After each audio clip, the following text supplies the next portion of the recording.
Hello everyone, मैं नील कुमार सैनी। दोस्तों, ये राजस्थान के सामान्य परिचय का भाग 3 है और इसमें हम चर्चा करेंगे राजस्थान के एकीकरण की। चलो शुरू करते हैं।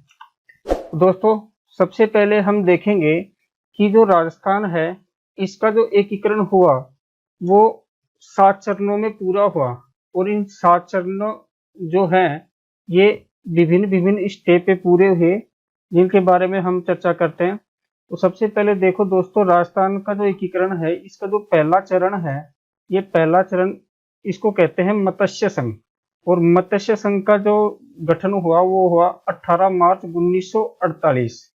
दोस्तों, 15 अगस्त 1947 को देश आजाद हुआ और इसके बाद देश में एक बहुत बड़ी समस्या पैदा हो गई कि माउंटबेटन जो योजना थी, उस माउंटबेटन योजना में ये कहा गया था कि भाई जो रियासतें, मतलब देश आजाद हुआ उस समय देश में लगभग 565 रियासत थी। अब 565 रियासतों में कुछ तो जैसे पाकिस्तान वाले क्षेत्र में थी, कुछ भारत वाले क्षेत्र में थी। तो अंग्रेजों ने ये कहा कि भाई जो भारत वाले क्षेत्र में है या पाकिस्तान वाले क्षेत्र में है, उनमें से जो भी रियासत पाकिस्तान में मिलना चाहे तो पाकिस्तान में मिल सकती है और इंडिया में मिलना चाहे तो इंडिया में मिल सकती है, और स्वतंत्र रहना चाहे तो स्वतंत्र रह सकती है। अब उनके इस नियम ने या इस कानून ने रियासतों के सामने एक बहुत बड़ी दुविधा उत्पन्न कर दी। और इस दुविधा में ये था, जैसे जो कोई भारतीय क्षेत्र में मान लो कोई रियासत है, सपोज करो ये भारतीय क्षेत्र है और भारतीय क्षेत्र में जो ये रियासत है, तो यहाँ लगभग लगभग रियासतें किसी न किसी तरह से भारत में मिल गई थी। जैसे कुछ रियासतें जैसे जम्मू कश्मीर थी, जूनागढ़ थी, हैदराबाद थी, इन रियासतों को बाद में शामिल किया गया। लेकिन ये जितने भी रियासत थी, इनको शामिल करने के लिए सरदार वल्लभ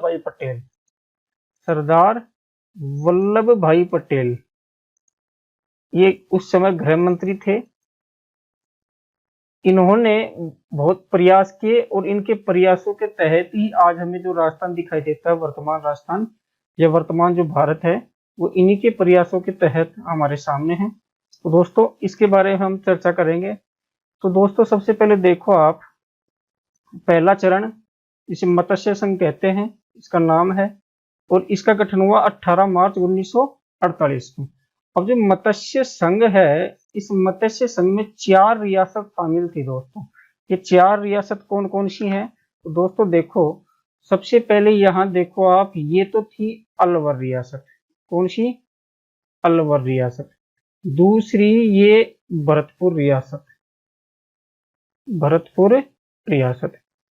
तीसरी ये करौली रियासत और चौथी ये धौलपुर रियासत, धौलपुर रियासत। इन 4 रियासतों के अलावा यहाँ जो वर्तमान अलवर जिला है, इसमें एक ठिकाना भी था जिसका नाम था नीमराना। कौन सा ठिकाना? नीमराना। इन चारों को मिला के मत्स्य संघ बनाया गया। अब दोस्तों, आपने अगर महाजनपद काल पढ़ा हो, महाजनपद काल, और महाजनपद काल में 16 महाजनपद थे। कितने थे? 16। इनमें से एक महाजनपद का आपने नाम सुना होगा, मत्स्य। और इस मत्स्य महाजनपद की जो राजधानी थी वो थी विराटनगर। विराटनगर जिसे बैराठ भी कहते हैं, ये वर्तमान में जयपुर जिले में है। और आपने सुना होगा यहाँ बीजक की पहाड़ियां है, अशोक का भावरू शिलालेख मिला है, भीम गुफा है। तो यहाँ कई दर्शनीय और प्राचीन स्थल हैं। तो इसी मत्स्य महाजनपद के नाम पर जो के.एम. मुंशी जी हैं, इन्होंने सजेस्ट किया कि भाई आप जो ये संगठन बना रहे हो, इस संगठन का नाम आप रखो मत्स्य संघ। तो दोस्तों, इसके बारे में और चर्चा करते हैं कि इसमें रियासत कौन कौन सी थी। 4 रियासत। पहला क्वेश्चन यही है, जैसे सीधा प्रश्न आता है राजस्थान के एग्जाम में, कि निम्न में से कौन सी रियासत मत्स्य संघ में शामिल नहीं थी? मत्स्य संघ में शामिल नहीं थी। और आपको जैसे ऐसे पूछ लिया जाए कि भाई ऑप्शन है अलवर, भरतपुर, करौली, जयपुर। तो इसमें से कौन सी नहीं थी दोस्तों? जयपुर। बाकी 3 किसमें थी? मत्स्य संघ में शामिल थी। तो आगे देखो, अलवर, भरतपुर, धौलपुर, करौली, 4 रियासतें थी। अब एक ठिकाना जो मैंने अभी बताया, ठिकाने का नाम है नीमराना। आगे देखते हैं इसका नामकरण। मत्स्य संघ जो नामकरण हुआ वो के.एम. मुंशी ने मत्स्य संघ नाम की सिफारिश की थी और इसी सिफारिश के आधार पर इसका नामकरण क्या हुआ? मत्स्य संघ। इसकी राजधानी रखी गई दोस्तों, वो अलवर रखी गई। इसके जो राज प्रमुख थे वो थे महाराजा उदय भान सिंह, ये धौलपुर के तत्कालीन महाराजा थे। इनके जो उपराज प्रमुख बनाए गए वो बनाए गए गणेश पाल देव, और गणेश पाल देव उस समय करौली रियासत के राजा थे। इसके जो प्रधानमंत्री बनाए गए वो प्रधानमंत्री हैं शोभाराम कुमावत, और शोभाराम कुमावत तत्कालीन अलवर रियासत से बिलोंग करते थे। इसके जो उप प्रधानमंत्री बनाए गए वो 2 बनाए गए दोस्तों, एक तो युगल किशोर चतुर्वेदी और दूसरे हैं गोपीलाल यादव। अब आप देखो, जो ये प्रधानमंत्री हैं शोभाराम कुमावत, इनका एक मंत्रिमंडल भी था, और मंत्रिमंडल के साथ साथ ये उप प्रधानमंत्री भी इनको दर्जा दिया गया। तो मंत्रिमंडल है, इस मंत्रिमंडल में कौन कौन शामिल थे दोस्तों? तो इधर देखो आप, एक तो युगल किशोर जी, ये है भरतपुर से बिलोंग करते थे। एक मास्टर भोलानाथ जी, ये अलवर से बिलोंग करते थे। एक गोपीलाल यादव जी, ये धौलपुर से बिलोंग करते थे। डॉक्टर मंगल सिंह जी, ये भी धौलपुर से बिलोंग करते थे। और चिरंजीव लाल शर्मा जी, ये करौली से बिलोंग करते थे। तो दोस्तों देखो, अगर कोई छोटा एग्जाम है जैसे पटवारी वगैरह या ग्राम सेवक के राजस्थान पुलिस, तो उनमें तो इतना नहीं है कि उनमें ज्यादा ज्यादा प्रधानमंत्री पूछ लेता। जैसे कोई बड़ा एग्जाम है जैसे first grade, assistant professor, RS वगैरह, एसआई, तो इन एग्जाम में अक्सर ऐसे पूछ लिया जाता है कि निम्न में से कौन सा एक शोभाराम कुमावत मंत्रिमंडल का सदस्य नहीं था। अब 3 नाम इनमें से दे दे और एक नाम कुछ डिफरेंट दे दे, तो आपका आंसर आप देखना। ये इन टाइप्स के जो होती हैं, जैसे ये लिस्ट टाइप होती है एक तरह से, इनमें अक्सर क्वेश्चन बनते हैं।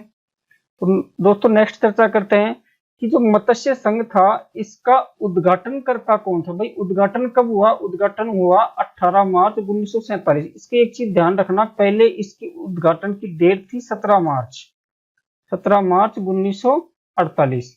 किन्हीं कारणों से इसको एक दिन एक्सटेंड किया गया और ये बाद में की गई 18 मार्च, मतलब एक दिन की देरी से उद्घाटन किया गया था। तो इसके उद्घाटनकर्ता थे नरहरि विष्णु गौडगिल। तो आपने सुना होगा एन.वी. गौडगिल। एन.वी. गौडगिल का पूरा नाम क्या है? नरहरि विष्णु गौडगिल। अब इसका उद्घाटन स्थल है वो है भरतपुर।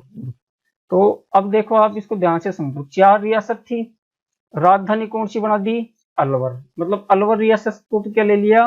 राजधानी ले ली। भरतपुर में क्या कर दिया? उद्घाटन कर दिया। धौलपुर के महाराजा को क्या बना दिया? राज प्रमुख।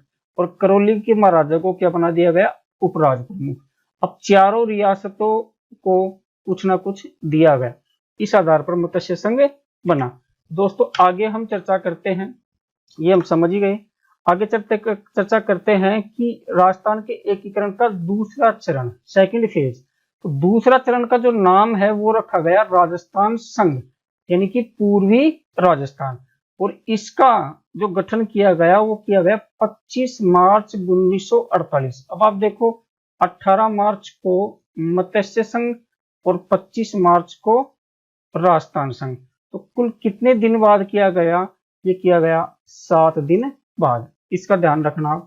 तो देखो, राजस्थान संघ है, ये पूर्वी राजस्थान है, इसमें मुख्य रूप से 9 रियासत शामिल थी और एक ठिकाना था। तो 9 रियासत कौन सी है दोस्तों? डूंगरपुर, बांसवाड़ा, प्रतापगढ़। तो ये जो रियासतें हैं ये वर्तमान में, कुछ रियासतें जिले भी हैं, बूंदी, कोटा, झालावाड़, टोंक, ये 7 तो हैं वर्तमान में जिले। इसके अलावा शाहपुरा रियासत और किशनगढ़ रियासत। तो शाहपुरा रियासत भीलवाड़ा जिले में एक तहसील है और किशनगढ़ रियासत भी भीलवाड़ा जिले में एक तहसील है। और एक ठिकाना है कुशलगढ़, वर्तमान में ये बांसवाड़ा जिले में एक तहसील है। तो इसका स्पेशल ध्यान रखना। देखो चर्चा करते हैं, इधर देखो आप, यहाँ डूंगरपुर, यहाँ बांसवाड़ा, यहाँ प्रतापगढ़, यहाँ झालावाड़, यहाँ कोटा, यहाँ बूंदी, यहाँ टोंक,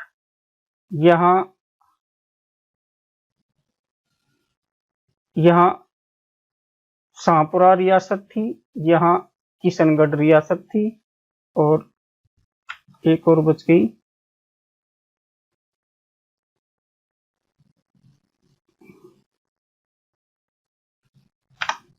तो दोस्तों 9 रियासत हो गई। 1 2 3 4 5, तो यहाँ कोटा रियासत, तो यहाँ टोंक रियासत, यहाँ शाहपुरा रियासत, यहाँ किशनगढ़ रियासत। तो दोस्तों इस प्रकार 9 तो रियासत थी। तो अब दोबारा चर्चा करते हैं। डूंगरपुर, बांसवाड़ा, प्रतापगढ़, झालावाड़, कोटा, बूंदी, टोंक, शाहपुरा और किशनगढ़। इसके अलावा एक ठिकाना था जो यहाँ बांसवाड़ा में था, जिसका नाम था कुशलगढ़। इस प्रकार 9 रियासत प्लस एक ठिकाना, कुल कितने हो गए? 10। ये किसमें थे? ये थे राजस्थान संघ या पूर्वी राजस्थान में। तो दोस्तों अब इसको देखो आप कि इसकी जो राजधानी बनाई गई वो बनाई गई कोटा। कौन सी बनाई गई? कोटा। और इसके जो राज प्रमुख बनाए गए, कोटा के महाराज भीम सिंह को बनाया गया। किसको बनाया गया? कोटा के महाराज भीम सिंह को। इसके उपराज प्रमुख बनाए गए वो बूंदी के महाराज बहादुर सिंह को बनाया गया। किसको बनाया गया? बहादुर सिंह, जो कौन थे? बूंदी के तत्कालीन महाराजा। कनिष्ठ उपराज प्रमुख, देखो उपराज प्रमुख, जैसे एक तो राज प्रमुख हो गया, तो राज प्रमुख ये तो थे कोटा के, अब इनके नीचे एक उपराज प्रमुख बनाया गया। अब उपराज प्रमुख के साथ ही एक, ये तो वरिष्ठ उपराज प्रमुख थे, फिर एक कनिष्ठ उपराज प्रमुख और बनाया गया। कनिष्ठ यानी छोटे, वरिष्ठ यानी बड़े। तो कनिष्ठ उपराज प्रमुख बनाए गए थे लक्ष्मण सिंह। ये कौन थे? ये तत्कालीन डूंगरपुर के महाराजा थे।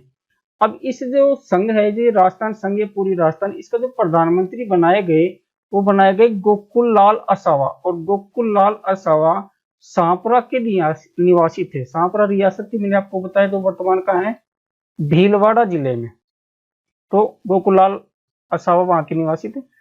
उद्घाटनकर्ता कौन था? तो उद्घाटनकर्ता वही थे नरहरि विष्णु गोडगिल, NV गोडगिल। आगे देखो उद्घाटन स्थल, तो दोस्तों उद्घाटन स्थल था कोटा दुर्ग। कौन सा था? कोटा दुर्ग।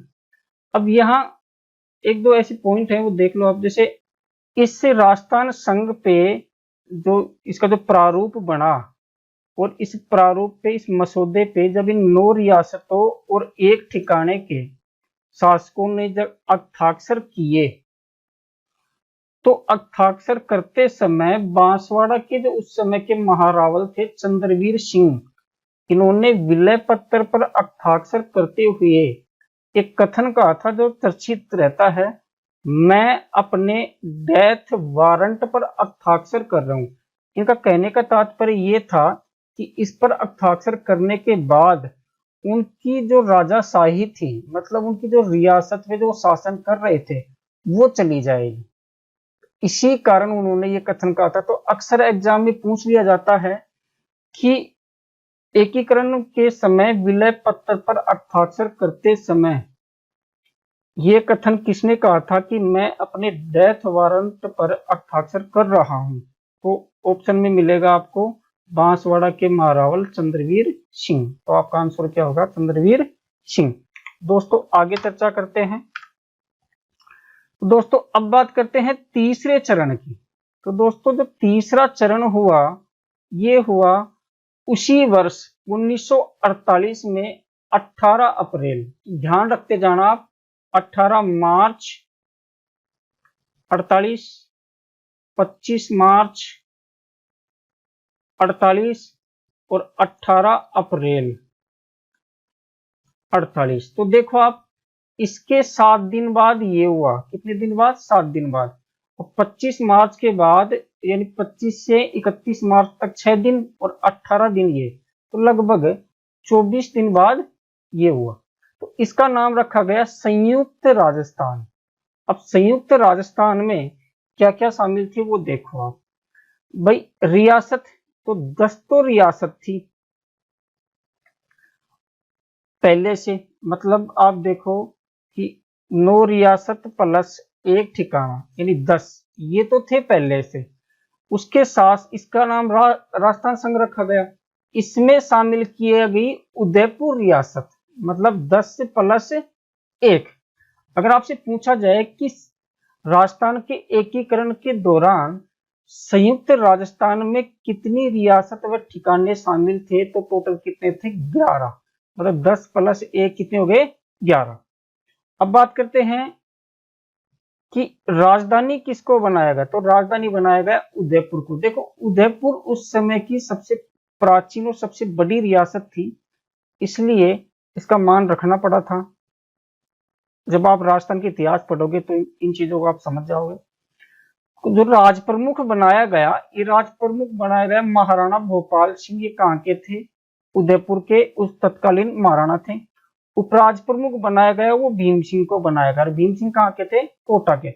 आपने जस्ट पिछले दूसरे चरण में यानी राजस्थान संघ में देखा होगा कि भीम सिंह राज प्रमुख थे, लेकिन अब इनसे सीनियरिटी में आ गए थे भोपाल सिंह। तो भोपाल सिंह को क्या बना गया? राज प्रमुख। इनको क्या बना गया? उपराज प्रमुख। अब दो कनिष्ठ उपराज प्रमुख भी बनाए गए। ध्यान रखना, जो भीम सिंह थे ये वरिष्ठ उपराज प्रमुख थे। क्या थे? वरिष्ठ उपराज प्रमुख। इनके अलावा दो कनिष्ठ भी बनाए गए, बहादुर सिंह बूंदी और लक्ष्मण सिंह डूंगरपुर। इनका भी आप ध्यान रखना। प्रधानमंत्री, अब देखो प्रधानमंत्री बनाए गए माणिक्य लाल वर्मा, और ये कहाँ के थे? उदयपुर के।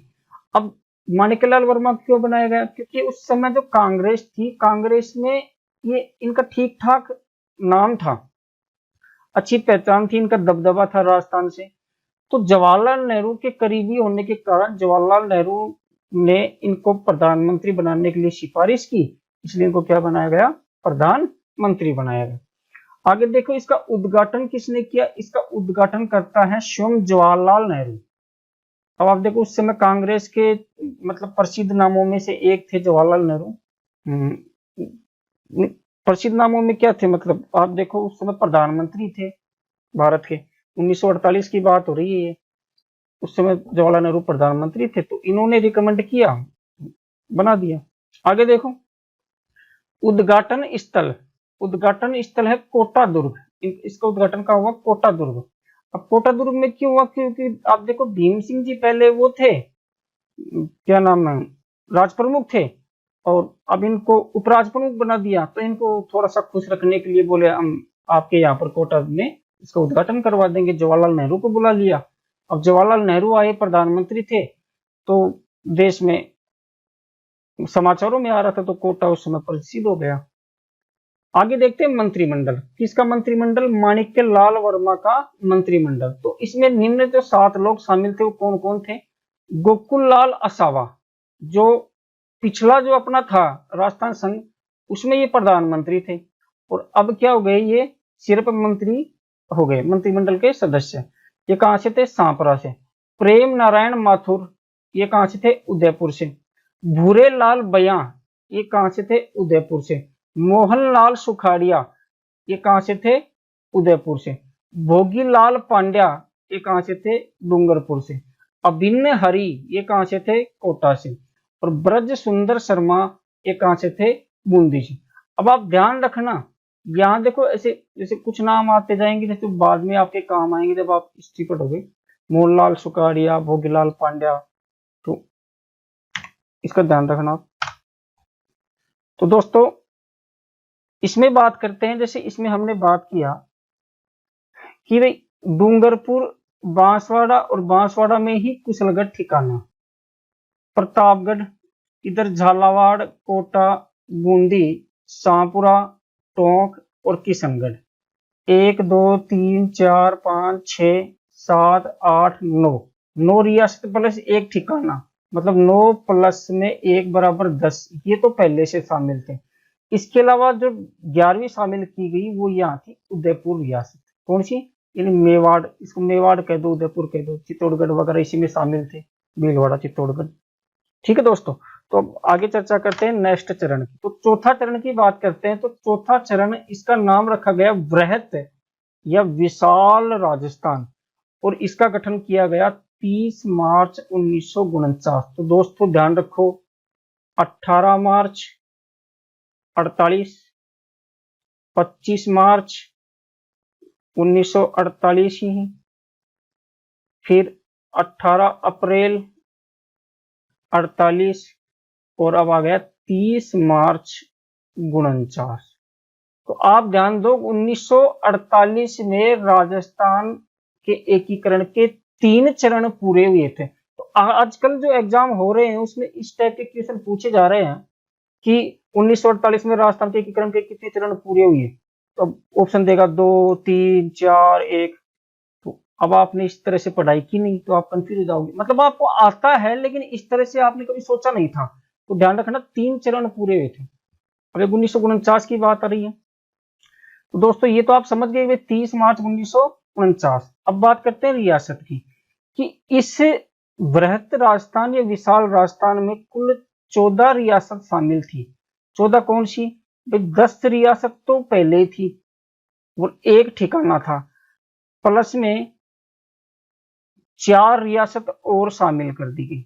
ये 4 रियासत कौन कौन सी हैं? तो आप देखो आगे 10 तो थी। एक तो देखो आप, यहां एक रियासत मिलेगी आपको जयपुर रियासत, फिर 3 इधर थी, बीकानेर रियासत, जोधपुर यानी मारवाड़ रियासत, और जैसलमेर रियासत।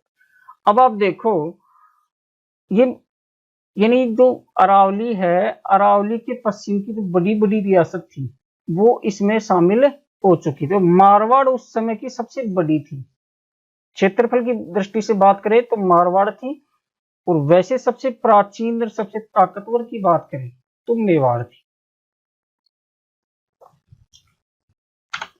तो दोस्तों 10 प्लस 4 कितनी रियासत हो गई? 14 रियासत, प्लस एक ठिकाना पहले था और एक ठिकाना इसमें और शामिल किया गया, तो कुल कितने हो गए? 2 ठिकाने। तो कुल रियासत और ठिकाने कितने हो गए? 16। तो आप देखो कि यहाँ जो ठिकाना था वो था लावा, और लावा ठिकाना उस समय जयपुर रियासत के अंतर्गत था, लेकिन वर्तमान की आपसे पूछे तो वो बताना टोंक जिले में स्थित है। कहाँ स्थित है? टोंक जिले में स्थित है। आगे बात करते हैं कि इसकी राजधानी किसको बनाया गया? तो राजधानी बनाया गया जयपुर को। अब जयपुर को राजधानी बनाया गया, वो इसलिए बनाया गया क्योंकि देखो एक दिल्ली से नजदीक है। आप इंडिया के मैप पे देखोगे तो दिल्ली से नजदीक है। तो आप देखो यहाँ एक क्वेश्चन और आता है कि विशाल राजस्थान या बृहद राजस्थान की राजधानी जयपुर को किस समिति की सिफारिश पर बनाया गया? तो ध्यान रखना, पी सत्यनारायण राव समिति की सिफारिश पर। किसकी पे? पी सत्यनारायण राव समिति की सिफारिश पर।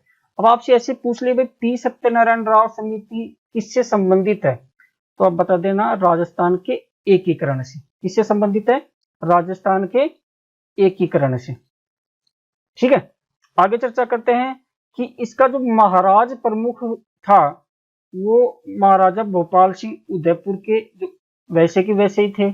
उपराज प्रमुख भीम सिंह कोटा के। प्रधानमंत्री, अब यहां देखो एक चेंजमेंट हुआ।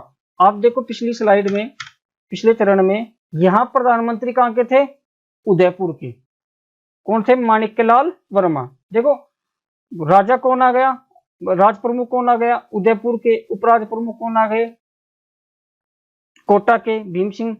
और प्रधानमंत्री कौन थे? उदयपुर के। अब देखो जयपुर जैसी रियासत इसमें मिल रही है तो कुछ तो चेंजमेंट आएगा। तो चेंजमेंट लाने के लिए इसका जो प्रधानमंत्री बनाया गया वो हीरालाल शास्त्री को बनाया गया। किसको बनाया गया? हीरालाल शास्त्री को, जो कहां के थे? जयपुर। इसका आप स्पेशल ध्यान रखना। आगे देखो इसके उद्घाटन करता, ये उद्घाटन करता है सरदार वल्लभ भाई पटेल। कौन है? सरदार वल्लभ भाई पटेल।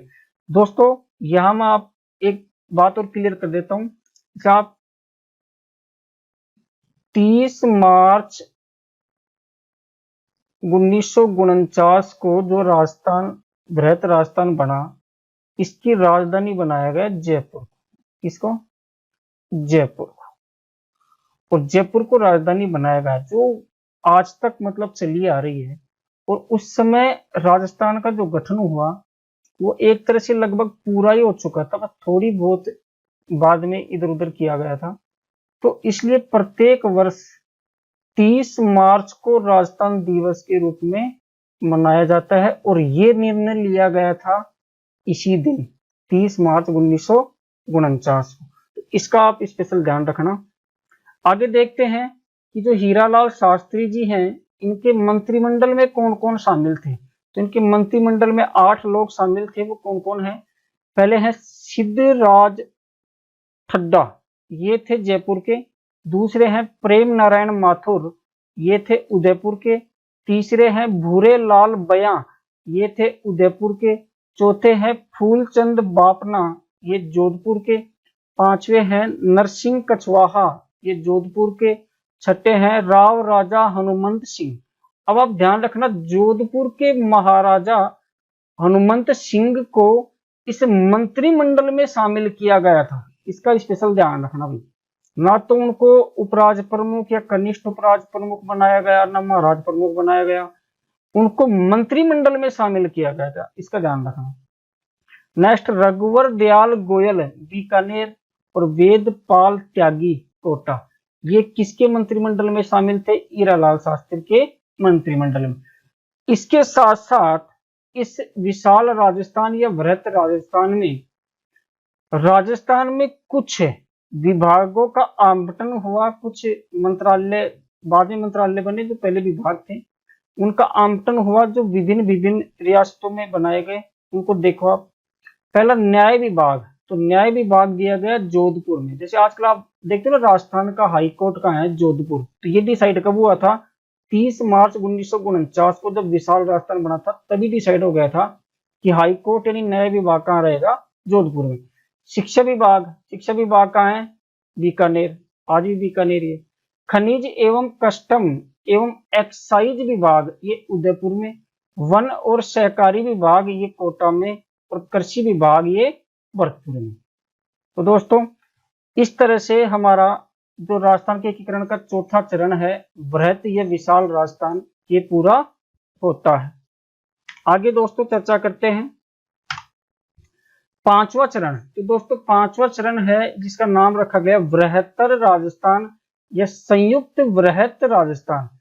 इसका जो गठन किया गया वो किया गया 15 मई 1949। तो यहां ध्यान रखो, 30 मार्च 1949 और 15 मई 1949 में ये दो घटनाएं हुई थी एकीकरण की, उनका ध्यान रखना।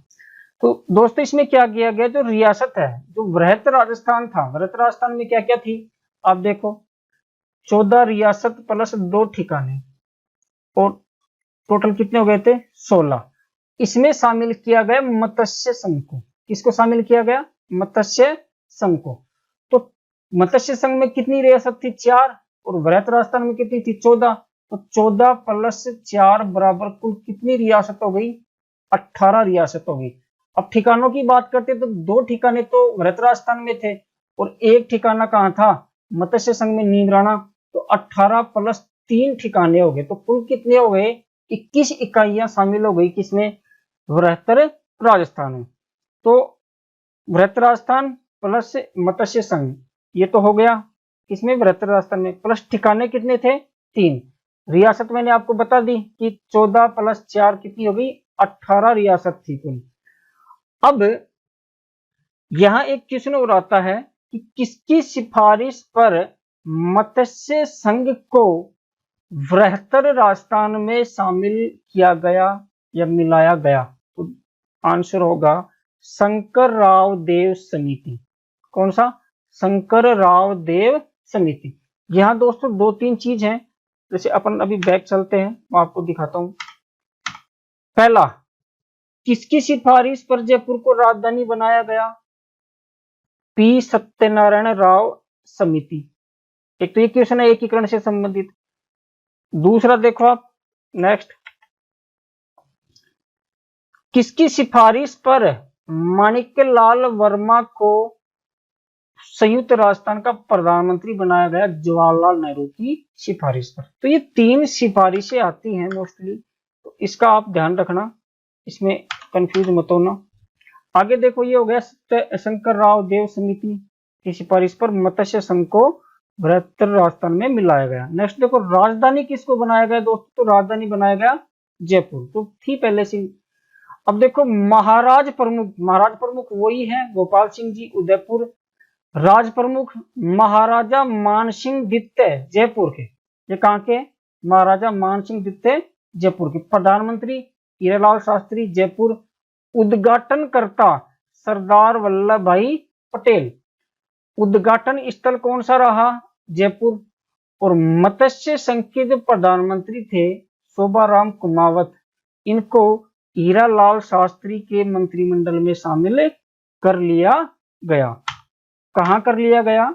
ये जितने भी थे 8 मंत्री, इन 8 मंत्रियों के साथ एक नाम और जोड़ दिया गया, नौवा, वो कौन था? शोभाराम कुमावत। शोभाराम कुमावत। दोस्तों आशा करता हूं आप समझ गए होंगे। आगे चलते हैं दोस्तों, छठा चरण। तो दोस्तों छठे चरण की बात करते हैं। छठे चरण का नाम रखा गया राजस्थान संघ, और इसका उद्घाटन किया गया 26 जनवरी 1950। कहने का तात्पर्य ये है, जिस दिन संविधान लागू हुआ उसी दिन ये संघ बना। इसमें कौन कौन शामिल थे? इसमें शामिल थे 19 रियासतें। भाई बृहत्तर राजस्थान की 18 रियासत तो थी, प्लस में सिरोही रियासत को भी शामिल किया गया, लेकिन सिरोही रियासत का आबू और देलवाड़ा वाला क्षेत्र था उसको छोड़ दिया गया, वो गुजरात में था उस समय, और बाकी सिरोही रियासत को शामिल कर लिया गया। तो 18 प्लस 1 कुल कितनी रियासत हो गई? 19। ठिकाने कितने थे? ठिकाने वही 3 थे, नीमराना, लावा और कुशलगढ़, 3 ठिकाने थे।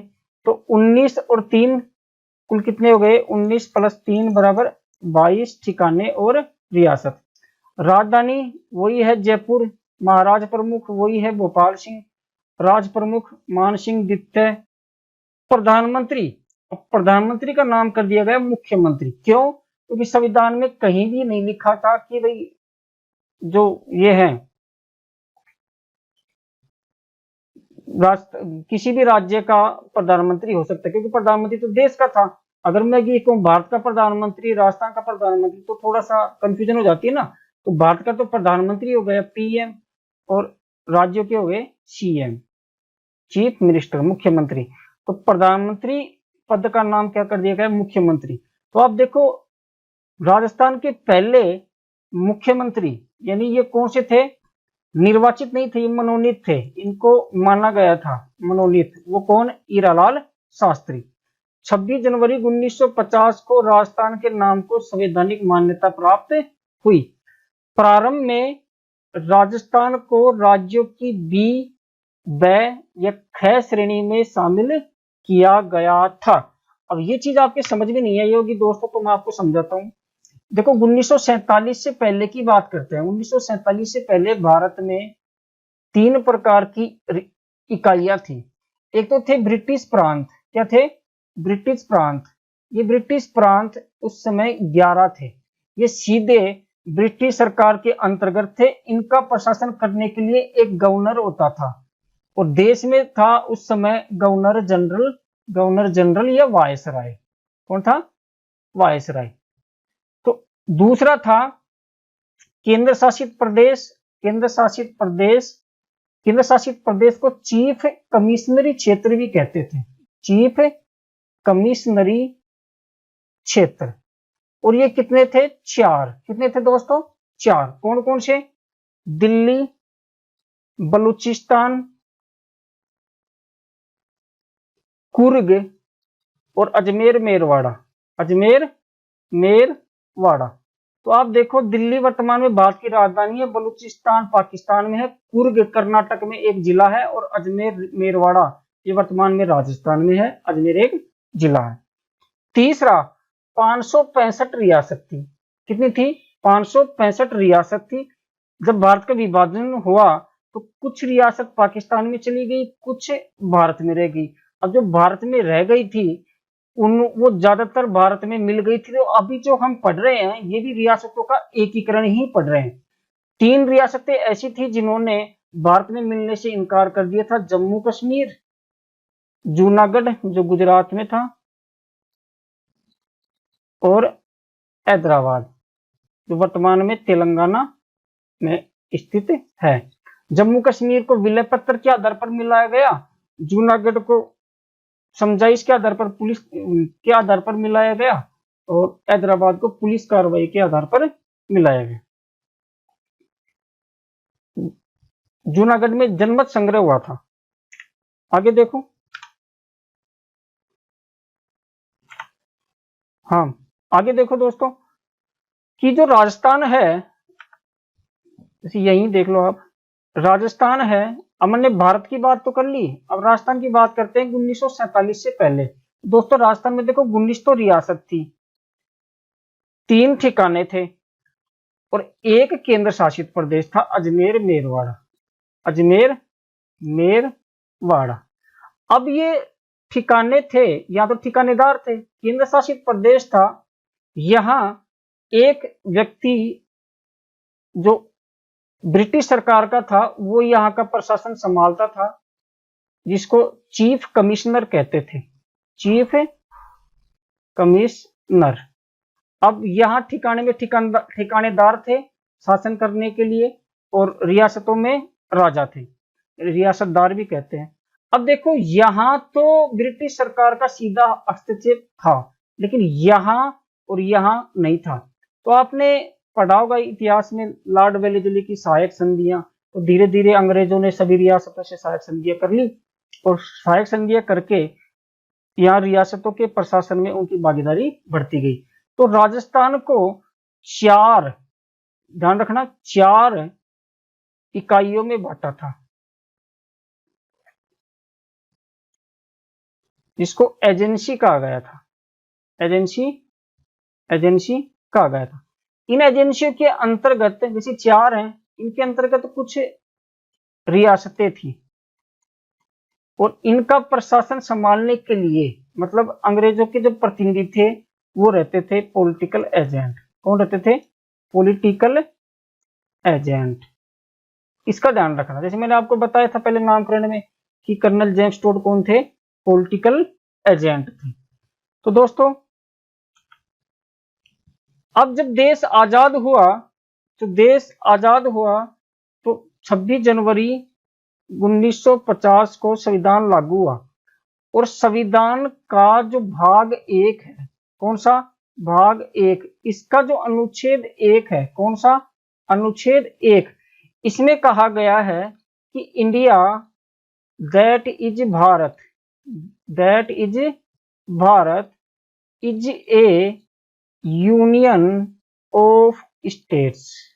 मतलब इंडिया जो कि भारत है, राज्यों का एक संघ है। लेकिन यहाँ राज्यों को 4 विभिन्न कैटेगरी में बांट दिया गया। तो आजादी से पहले 3 कैटेगरियां थी, और आजादी के बाद 4 कैटेगरी होगी। पहली कैटेगरी में इसको कहा गया ए या क या ए। इस कैटेगरी में वो राज्य शामिल थे जो पहले सीधे ब्रिटिश आधिपत्य के तहत प्रांत थे, जैसे असम, बिहार, उड़ीसा, बंगाल, आपने सुना होगा बॉम्बे प्रांत, संयुक्त प्रांत, मध्य प्रांत, ऐसे पंजाब प्रांत, ऐसे प्रांत थे, वो इस कैटेगरी में शामिल किए गए। दूसरा था ब या ख या बी। इस कैटेगरी में वो प्रांत शामिल किए गए जिनका गठन रियासतों के एकीकरण से हुआ। रियासतों के एकीकरण से हुआ, जैसे कि राजस्थान। कौन से? राजस्थान। अब देखो राजस्थान क्या था, कई राजस्थान में 19 रियासत, एक केंद्र शासित प्रदेश, 3 ठिकाने थे। तो राजस्थान जो बना तो रियासतों के एकीकरण से बना। तो राजस्थान प्रारंभ में जब संविधान लागू हुआ तो कौन सी कैटेगरी में था, बी, ब या ख, इसका ध्यान रखना। तीसरी में थे केंद्र शासित प्रदेश, कौन से थे, केंद्र शासित प्रदेश। और चौथी में था ओनली अंडमान निकोबार। ये बाद में केंद्र शासित प्रदेश बनाया गया, लेकिन उस समय ओनली अंडमान निकोबार था। तो तीसरी कौन सी थी, ब, स, घ या सी। और चौथी कौन सी थी, द, घ या डी। अब आप मेरे हिसाब से समझ गए होंगे कि राजस्थान, अपन राजस्थान की बात कर रहे हैं कि राजस्थान बी या ब या ख श्रेणी में क्यों था, वो इसलिए था जिसमें वो राज्य शामिल थे जिनका निर्माण रियासतों के एकीकरण से हुआ था। तो दोस्तों ये चीज आप समझ गए होंगे। अब एक प्रश्न और उठता कि राजस्थान के नाम को संवैधानिक मान्यता कब प्राप्त हुई, जब संविधान लागू हुआ तब प्राप्त हुई। ये सीधा सा प्रश्न है, इसमें कोई लॉजिक है थोड़ा सा पूछने में, लेकिन वैसे कुछ गहराई नहीं है, सीधा सा है। भाई संविधान लागू होगा तभी तो मान्यता, संवैधानिक मान्यता प्राप्त होगी। तो संविधान कब लागू हुआ, 26 जनवरी 1950। तो इसमें कोई खास बात नहीं है। दोस्तों आगे चर्चा करते हैं अंतिम और 7वां चरण। अंतिम जो 7वां चरण है इसको कहते हैं वर्तमान राजस्थान, जो आज हमारे सामने है। और इसका गठन किया गया 1 नवंबर 1956 को। तो दोस्तों इसको समझो आप कि जब देश आजाद हुआ 1947 को, देश आजाद हुआ 1950 को, 26 जनवरी 1950 को संविधान लागू हुआ। अब वो उस समय क्या था, थोड़ा आनंद फानंद में संविधान लागू किया, या फिर आप ऐसे मान लो कि उसके बाद से समस्याएं पैदा होने लग गई थी। जैसे ये भारत का दक्षिणी भाग है, यहाँ मद्रास प्रांत था। अब मद्रास प्रांत का जो दक्षिणी भाग है ये तो था तमिल भाषी, और उत्तरी भाग है ये था तेलुगु भाषी। राजधानी थी चेन्नई। अब तेलुगु भाषी लोग अगर तमिल भाषी क्षेत्र में आते, नहीं राजधानी में भी आते, तो इनको अपने तो प्रशासनिक कार्य करवाने में दिक्कत आती, क्योंकि तेलुगु बोलते थे, ये तमिल बोलते थे। तो इन्होंने 1952 के लगभग एक आंदोलन शुरू किया, और आंदोलन ये था कि वह तेलुगु भाषी जो क्षेत्र है इसको आप अलग करो, किससे, तमिल भाषी क्षेत्र से, और नया राज्य बनाओ, मतलब आंध्र बनाओ, आंध्र प्रदेश, आंध्रा या आंध्र प्रदेश। तो एक व्यक्ति थे पोटी श्री रामालू, पोटी श्री रामालू। और पोटी श्री रामालू ने आमरण अनशन किया। क्या किया, अनशन। और अनशन के दौरान इनकी हो गई मृत्यु। अब मृत्यु होने से जनता भड़क गई, जनता ने तगड़ा आंदोलन कर दिया। तो सरकार ने क्या किया, एक आयोग बनाया जिसका नाम था फजल अली आयोग। ये अली नहीं है, अली नहीं है, अली है ये, तो टाइपिंग मिस्टेक होगी। फजल अली आयोग, ये इसके अध्यक्ष थे, किसके, राज्य पुनर्गठन आयोग। 1956 में इन्होंने रिपोर्ट दी थी, इसलिए इसको राज्य पुनर्गठन आयोग 1956 कहते हैं। इसके अध्यक्ष थे फजल अली, इसलिए इसका नाम रख दिया गया फजल अली आयोग। इनका काम था कि आप देश में ये देखो कि प्रशासनिक आधार पर, या फिर भाषाई प्रॉब्लम भी ना आए, प्रशासन में भी प्रॉब्लम ना आए, तो किस किस राज्य का निर्माण कर सकते हैं। और इन्होंने फिर क्या किया था, जैसे ये पोटी श्री रामालू क्या नाम, इनकी मृत्यु हो गई थी, तो सरकार ने आंध्र प्रदेश बना दिया। आंध्र प्रदेश बना दिया था, देश के भिन्न भिन्न हिस्सों में और उठने लग गई मांग राज्य नए बनाने के लिए, इसलिए ये आयोग बनाया गया। जब इन्होंने रिपोर्ट दी, इस रिपोर्ट के आधार पर राजस्थान में भी कुछ चेंजमेंट किया गया। वो चेंजमेंट क्या था कि जो राजस्थान संघ था, यानी जो छठा चरण हुआ था, इसमें एक तो आबू देलवाड़ा को मिलाया जाए, अजमेर को मिलाया जाए, प्लस मध्य प्रदेश के मंदसौर जिले की मानपुरा तहसील का सुनेल टप्पा क्षेत्र राजस्थान में मिलाया जाए। ये किसमें सिफारिश दी गई, राज्य पुनर्गठन आयोग में। और इसी आयोग की सिफारिश के आधार पर जो वर्तमान राजस्थान है अपना, जो आज है, ये शामिल हुआ, ये वर्तमान इस आधार पर बना। तो दोस्तों इसको दोबारा देख लो। एक तो क्या क्या शामिल हुआ, आबू देलवाड़ा, अजमेर मेरवाड़ा, और प्लस में मध्य प्रदेश के मंदसौर जिले की मानपुरा तहसील का सुनेल टप्पा क्षेत्र ये राजस्थान में शामिल हुए। लेकिन कुछ क्षेत्र ऐसा था जिसको राजस्थान से बाहर भी किया गया, यानी झालावाड़ जिले का जो सिरोंज क्षेत्र है, ध्यान रखना सिरोंज क्षेत्र, उसको मध्य प्रदेश में मिलाया गया। तो ये शामिल किया गया, ये निकास किया गया। अब सिफारिश तो आपको पता ही, मैंने बता दिया, राज्य पुनर्गठन आयोग यानी फजल अली आयोग की सिफारिश। राज्यों की सभी श्रेणियों को समाप्त कर दिया गया इससे रिपोर्ट के आधार पर। जो फिर इसमें किया गया था राज्य पुनर्गठन आयोग के बाद 7वां संविधान संशोधन, 7वां संविधान संशोधन 1956, इसके आधार पर ये सारे काम किए गए थे। और इसी संशोधन में राज्यों की जो सभी श्रेणियां थी ए बी सी डी, इनको समाप्त कर दिया गया और सिर्फ एक श्रेणी रखी गई ए। और राजस्थान जो था, जो पहले बी या ब या ख श्रेणी में शामिल था, उससे निकलकर किस में आ गया, ए श्रेणी में आ गया। तो अक्सर प्रश्न पूछता कि राजस्थान ए श्रेणी का राज्य कब बना, तो 1 नवंबर 1956, इसका ध्यान रखना भाई, ये जो तारीख है ना 1 नवंबर 1956, तो वर्तमान राजस्थान अस्तित्व में आया था वो तारीख है। इसके लिए संविधान में 7वां संशोधन किया गया 1956 में, मैंने बता दिया आपको। राज प्रमुख का पद का नाम राज्यपाल कर दिया गया। यहां आप ध्यान दो भाई थोड़ा सा, मुख्यमंत्री का नाम तो पिछले में कर दिया गया था जब संविधान लागू हुआ था। यहां क्या किया, जो राज प्रमुख था उस पद का नाम क्या कर दिया गया, राज्यपाल। देखो इसमें एक्चुअल में क्या था, मैं आपको समझाता हूँ।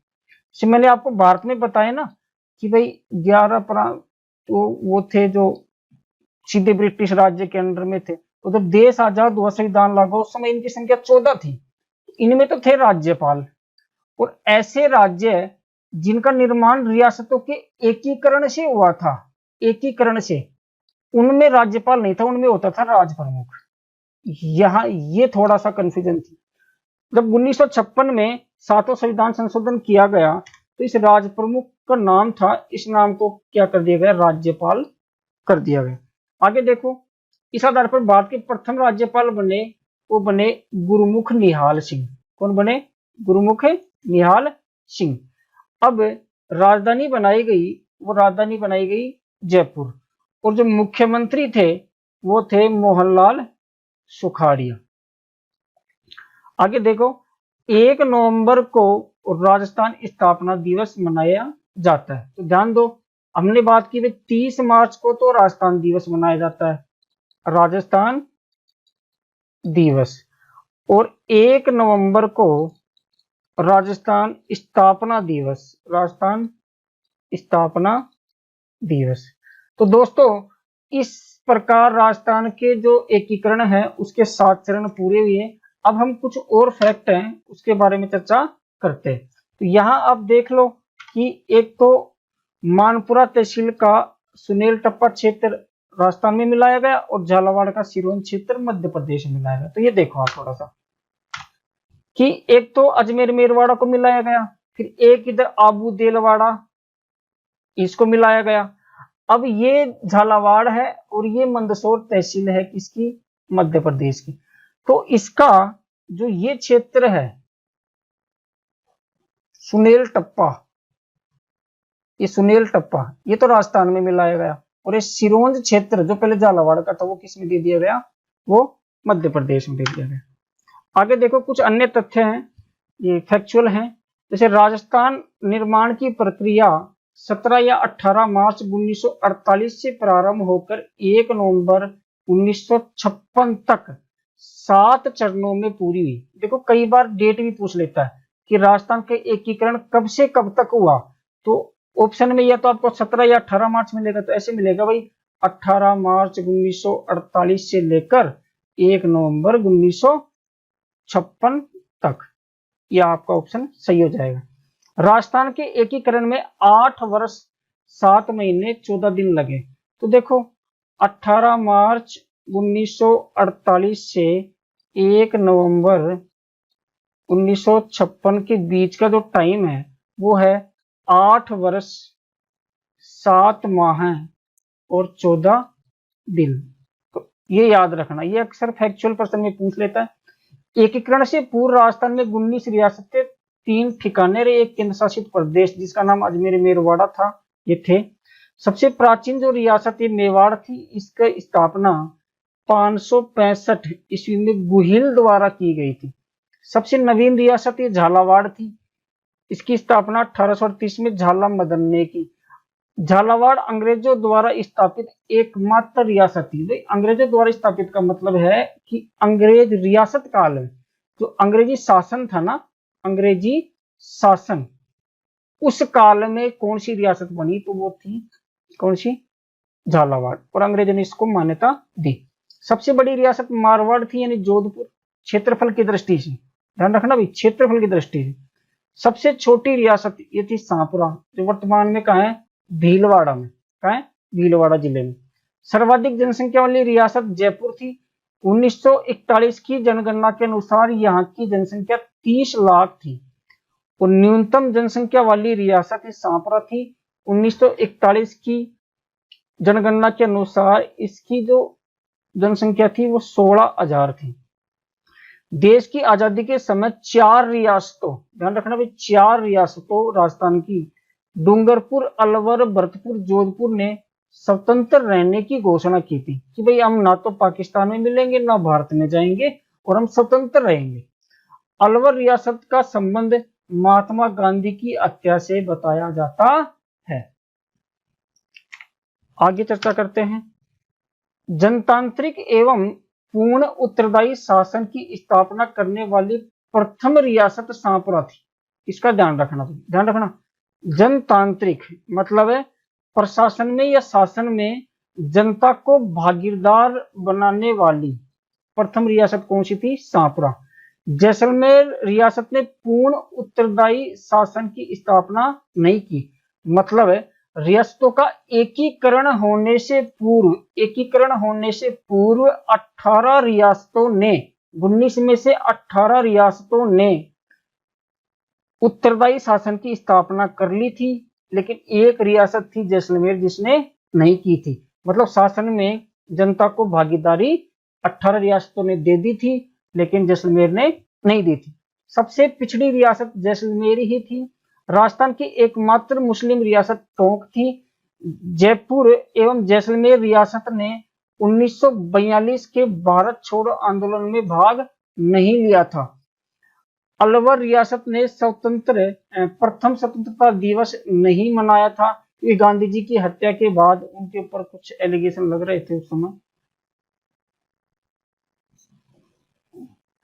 एकीकरण के समय यह शर्त रखी गई थी कि जिस रियासत की जनसंख्या 10 लाख, ये ध्यान रखना भाई, एकीकरण जब हो रहा था तो उस समय माउंटबेटन योजना थी, तो उसमें एक शर्त रखी गई थी कि जिस रियासत की जनसंख्या 10 लाख एवं वार्षिक आय 1 करोड़ रुपए हो, वह चाहे तो स्वतंत्र रह सकती है या किसी में शामिल हो सकती है, भारत या पाकिस्तान में।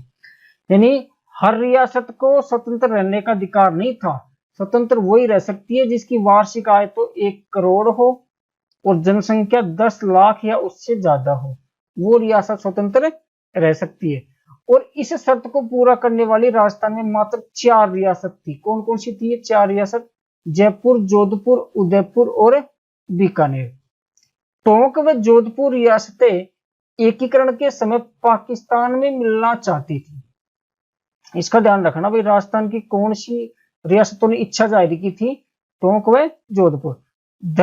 भरतपुर एवं धौलपुर रियासतें भाषा की समानता के कारण उत्तर प्रदेश में मिलना चाहती थी। यहाँ ब्रज भाषा बोली जाती है, उत्तर प्रदेश में ब्रज भाषा बोली जाती है, मथुरा, वृंदावन, आगरा वाले क्षेत्र में। तो ये चाहते थे कि भाई हम उत्तर प्रदेश में मिले। रियासती विलय पत्र पर हस्ताक्षर करने वाली प्रथम रियासत बीकानेर थी, जिसने 7 अगस्त 1947 को ही हस्ताक्षर कर दिए थे। अब यहां आप थोड़ा सा सोचो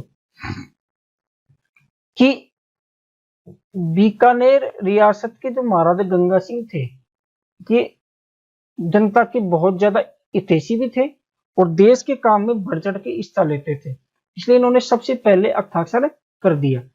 रियासती विलय पत्र पर हस्ताक्षर करने वाली जो अंतिम रियासत थी ये धौलपुर थी दोस्तों, और इसने किया 14 अगस्त 1947 को। एकीकरण के समय सर्वाधिक धरोहर राशि बीकानेर रियासत के द्वारा वृहत राजस्थान को जमा करवाई गई थी, जिसकी थी 4,87,00,000। यानी अगर आपको किसी भी संघ में शामिल होना होता है तो आपको एक धरोहर राशि जमा करवानी पड़ती है, किसके अनुसार? अपनी वार्षिक आय प्लस में अपनी जनसंख्या के अनुसार। फिर भी अगर आप थोड़ा ज्यादा कंट्रीब्यूट करना चाहो तो आप कर सकते थे।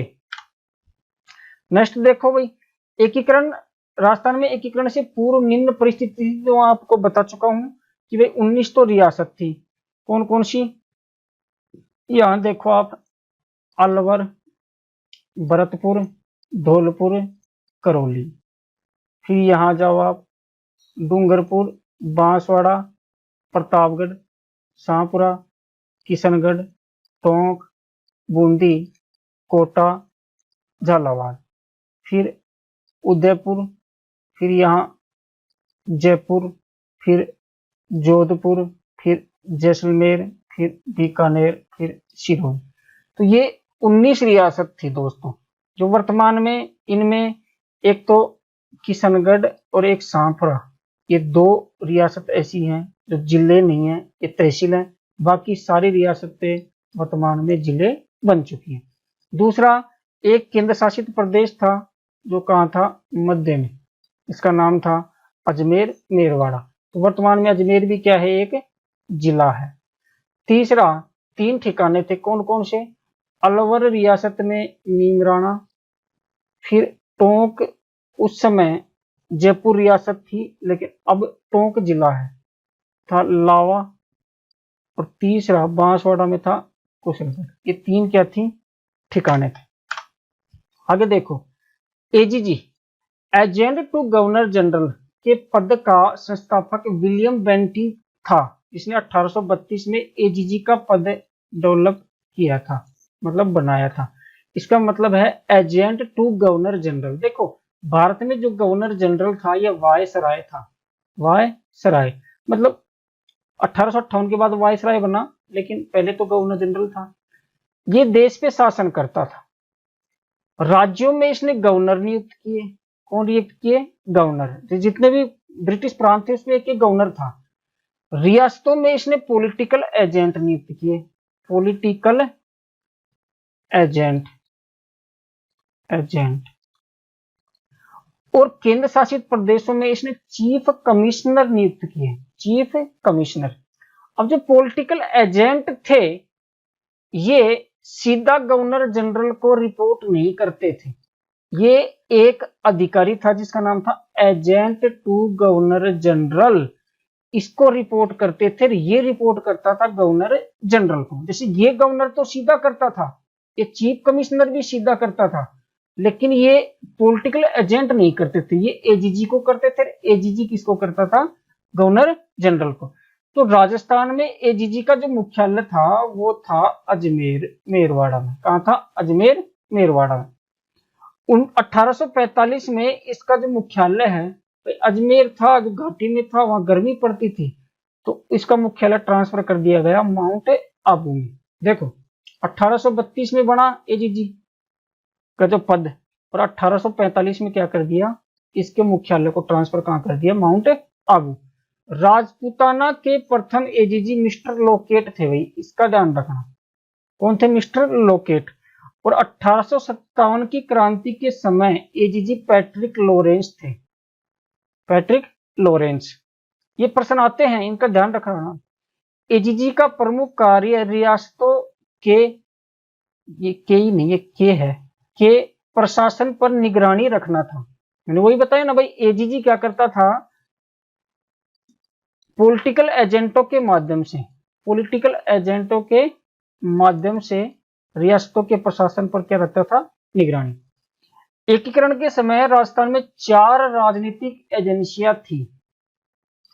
हाड़ौती राजपूताना स्टेट एजेंसी जिसका मुख्यालय कोटा था, पश्चिमी राजपूताना स्टेट एजेंसी जिसका मुख्यालय जोधपुर था, दक्षिणी या मेवाड़ राजपूताना एजेंसी इसका मुख्यालय उदयपुर था, और जयपुर राजपूताना एजेंसी इसका मुख्यालय जयपुर था। तो दोस्तों ये थे अपने कुछ फैक्ट। अब आगे बात करते हैं भाई 1 नवंबर 1956 को राजस्थान जब वर्तमान स्थिति में आया तो इस समय राजस्थान में 26 जिले थे। कितने थे? 26। अब 26 वह कब बना था? 1 नवंबर 1956 को। मैंने बताया ना भाई जो अजमेर मेरवाड़ा है, अजमेर मेरवाड़ा को शामिल कर लिया गया, पहले केंद्र शासित प्रदेश था। तो ये कब की बात है? 1 नवंबर 1956, और इसको 26वां जिला बनाया गया। क्या बनाया गया? 26वां जिला। यानी 1 नवंबर 1956 को कितने हो गए थे? 26 जिले हो गए थे। अब बात करते हैं 27वें जिले की। तो 27वां जिला बना धौलपुर, और धौलपुर कहाँ है? ये रहा धौलपुर। ये कब बना? 15 अप्रैल 1982। फिर बात करते हैं 27वां हो गया 28वां जिला, ये बना 12। ये बना 10 अप्रैल 1991। फिर 29वां जिला बना दौसा, और दौसा कब बना? 10 अप्रैल 1991। 12 दौसा 10 अप्रैल 1991।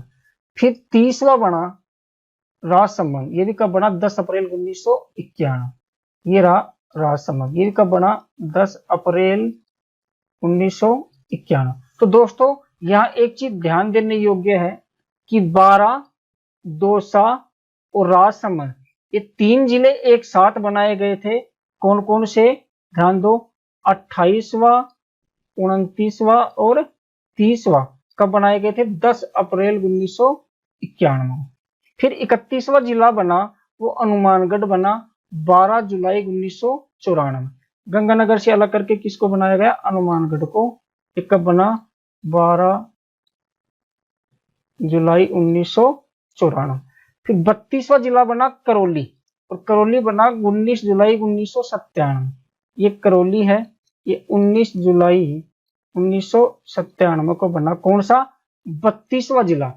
33वां और अंतिम जिला वो बना प्रतापगढ़। कब बना? 26 जनवरी 2008 को। 26 जनवरी 2008 को चित्तौड़गढ़, उदयपुर और बांसवाड़ा की कुछ तहसीलों को लेकर प्रतापगढ़ बनाया गया। ये बनाया गया 26 जनवरी 2008। अब एक प्रश्न बताओ कि राजस्थान का नवीनतम जिला कौन सा? तो नवीनतम कौन सा? प्रतापगढ़। तो दोस्तों ये लिस्ट है, इस लिस्ट को आप स्क्रीनशॉट ले लेना, इसको पढ़ लेना और फैक्चुअल क्वेश्चन बनेंगे इसके। तो दोस्तों आज का वीडियो इतना ही। Thanks for watching. अगर आपको हमारा वीडियो पसंद आया तो प्लीज इसको शेयर, सब्सक्राइब कीजिए। धन्यवाद।